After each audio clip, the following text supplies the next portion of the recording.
A very good morning, dear students. Welcome all. Hope you all are doing well at home. Today we will start a new lesson, lesson 11, push and pull. Let us understand what scientists mean by the word push and pull. To push means to move something by exerting force. Example, to push the door close.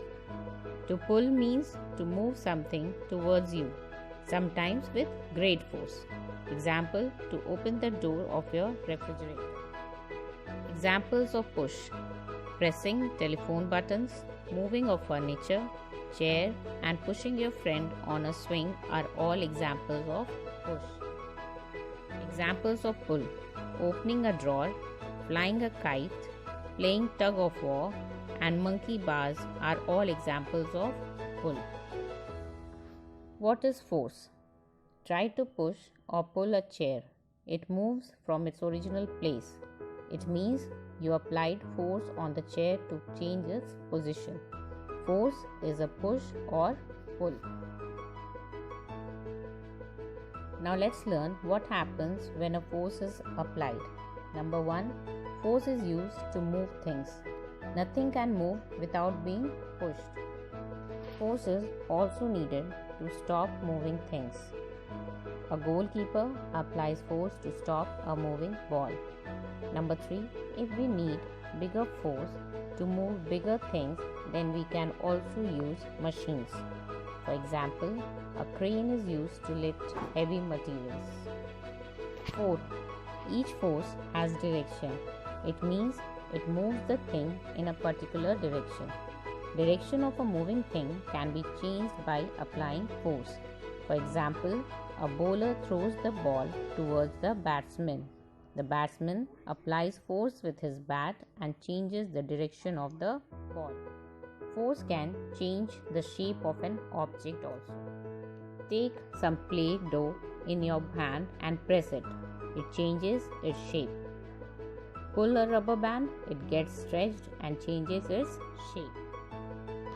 A force can change the speed of a moving object. For example, try to move a chair in a corridor.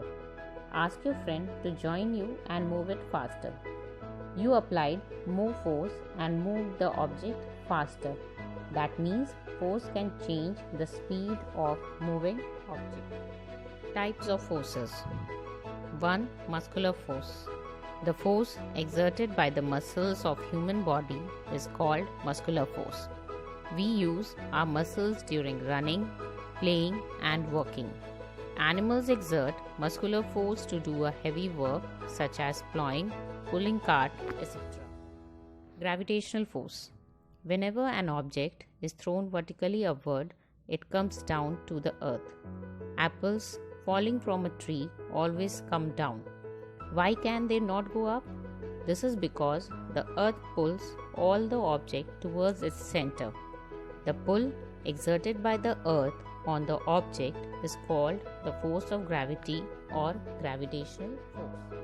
Frictional force. Roll a rubber ball on the ground. After some time, the ball stops. Similarly, if you stop pedaling a cycle, its speed will reduce and after some time it stops moving. We have read that the force can move or stop an object. That is, it can bring an object in motion and it can bring an object at rest. A moving object like a bicycle stops after some time because an opposite force from the ground acts on it. Similarly, the rolling rubber ball stops after some time because a force acts on it in opposite direction of its motion.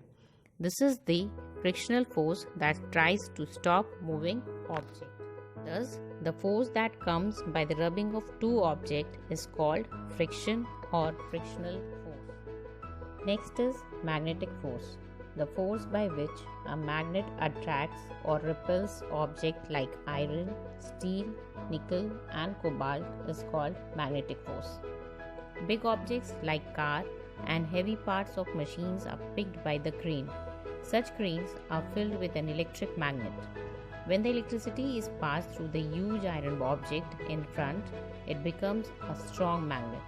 The heavy piece of iron is shifted to another place and the electric current is switched off to release the object.